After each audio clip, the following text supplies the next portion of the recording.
முருகப்பெருமானின் அறுபடை வீடுகளில் 6வது படை வீடாக திகழ்வது பழமுதிர்சோலை முருகன் கோயில்.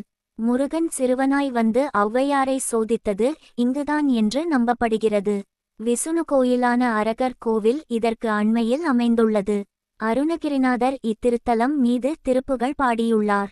அரகர் கோவில் தீர்த்த மலையில் இக்கோவில் அமைந்துள்ளது. சோலைமலை என்ற பெயரும் இதற்கு உண்டு. இங்குள்ள முருகன் வெற்றிவேல் முருகன் என்று அழைக்கப்படுகிறார். பழமுதிர்சோலை என்பதற்கு பழங்கள் உதிர்க்க பெற்ற சோலை என்று பொருள் எடுத்துக் கொள்ளலாம். கோயில் தமிழ்நாடு அரசின் இந்து சமய அறநிலையத்துறையால் பராமரிக்கப்பட்டு நிர்வகிக்கப்படுகிறது.